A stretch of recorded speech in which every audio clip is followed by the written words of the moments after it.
বা কোনো কিছুতেই আটকাবে না, খুব সহজে রেডি হয়ে যাবে। আর আপনারা দেখুন সরু চাকলি পিঠেগুলো কতটা নরম তুলতুলে পাতলা হয়েছে দেখেও বোঝা যাচ্ছে। তো চলুন এবার একটা পিঠে ছিঁড়েও দেখিয়ে দিচ্ছি। দারুণ স্বাদের পিঠের রেসিপিটা শেষ পর্যন্ত দেখার জন্য আপনাদের কাছে অনুরোধ রইল। তো নিয়েছি আর এই মিক্সির জারের মধ্যে দিয়ে দিচ্ছি নারকেলের টুকরো।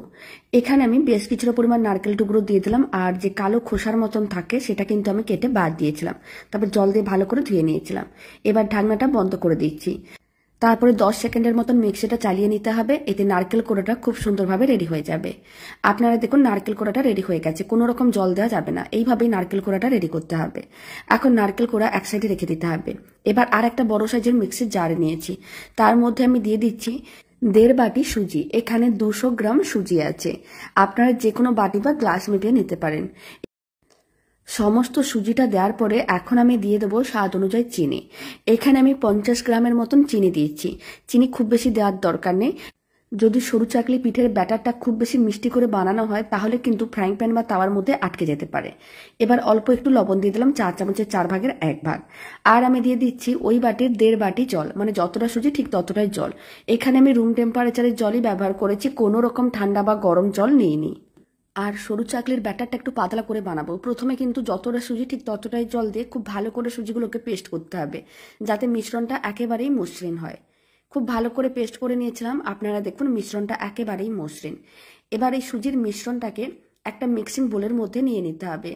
পুরো মিশ্রণটাই একসঙ্গে মিক্সিং বোলের মধ্যে নিয়ে নিচ্ছি, আর একটা বড় মিক্সিং বোল নিতে হবে, কারণ মিশ্রণটার মধ্যে আরও কিছুটা পরিমাণ জল দিতে হবে। একেবারে একটা পাতলা ব্যাটার রেডি করতে হবে। পুরো মিশ্রণটা নেওয়া হয়ে গেছে। এবার এই মিশ্রণটার মধ্যে আমি দিয়ে দিচ্ছি ওই বাটির 1 বাটি তালের পাল্প। তালের পাল্পটা আমি আগে থেকে রেডি করে রেখেছিলাম। পুরো তালের পাল্পটা দিয়ে দিলাম, তারপরে খুব ভালো করে মিশিয়ে নিতে হবে। আবার খুব বেশি তালের পাল্প দেওয়া যাবে না, তাহলে খেতে ভালো লাগবে না। এইভাবেই কিন্তু মানে 1.5 বাটির মতন সুজি নিয়েছিলাম, তাই 1 বাটি তালের পাল্প নিয়েছি। যদি ঘন তালের পাল্প হয় তাহলে হাফ বাটি দিতে হবে। এবার আমি যে নারকেল কোড়াটা রেডি করে রেখেছিলাম সেখান থেকে কিছুটা পরিমাণ নারকেল কোড়া এইভাবে দিয়ে দিতে হবে। খুব ভালো করে মিশিয়ে নিতে হবে। সরু চাকলি পিঠের মধ্যে নারকেল কোড়া দিয়ে বানালে খেতে অনেক বেশি ভালো লাগে, আর নারকেল কোড়া একটু বেশি করে দিলে খেতে আরো অনেক বেশি ভালো লাগে। তবে আপনাদের যদি মনে হয় নারকেল কোড়াটা বাড়িতে নেই তাহলে নাও দিতে পারেন, স্কিপ করতে পারেন। খুব ভালো করে মিশিয়ে নিচ্ছি যাতে কোনো রকমের দলা না থাকে। মিশ্রণটা একেবারে মসৃণ আর পাতলা করে বানাতে হবে, তাহলে পিঠেগুলো খুব সুন্দরভাবে রেডি হবে আর খেতেও ভালো লাগবে। সমস্ত কিছু খুব ভালো করে মেশানো হয়ে গেছে, মিশ্রণটা একেবারেই রেডি। এবার আমি পিঠেগুলো রেডি করব। তার জন্য একটা তাওয়া নিয়েছি, অল্প একটু তেল নিয়ে খুব ভালো করে তেলটা ব্রাশ করে নিলাম। ফ্লেমটা প্রথমে হাইতে রেখেছিলাম, এখন লোতে করে দিলাম। তারপর কিছুটা পরিমাণ মিশ্রণ এইভাবে তাওয়ার মধ্যে দিয়ে দিতে হবে। তারপর ভালো করে চারিদিকে গোল করে ঘুরিয়ে নিতে হবে, যাতে মিশ্রণটা ভালো করে চারিদিকে ছড়িয়ে যায়। যখন মিশ্রণটা ভালো করে ছড়ানো হয়ে যাবে ফ্লেমটা মিডিয়ামে করে দিতে হবে, আর এইভাবে 1 মিনিট রেখে দিতে হবে, যাতে ওপরের অংশটা শুকনো ভাব চলে আসে। যখন এইভাবে ওপরের অংশটা শুকনো ভাব চলে আসবে তখন এইভাবে সাইডগুলোকে একটু আলাদা করে দেখে নিতে হবে।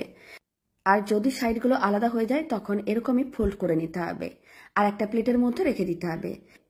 সমস্ত সরু চাকলি পিঠেগুলো রেডি করা হয়ে গেছে। আপনারা দেখুন পিঠেগুলো কতটা নরম তুলতুলে হয়েছে দেখেও বোঝা যাচ্ছে, আর পিঠেগুলো বেশ পাতলা হয়েছে। বাড়িতে বানিয়ে দেখতে পারেন, আপনারাও খুব সহজে বাড়িতে বানিয়ে নিতে পারবেন, আর খেতে ভীষণ ভালো হয়। রেসিপিটা শেষ পর্যন্ত দেখার জন্য অসংখ্য ধন্যবাদ। আর ভালো লেগে থাকলে আপনারা যদি ফেসবুক থেকে পিঠের রেসিপিটা দেখছেন পেজটিকে ফলো করে নেওয়ার অনুরোধ রইল। ইউটিউব থেকে দেখলে চ্যানেলটি সাবস্ক্রাইব করে নেওয়ার অনুরোধ রইল।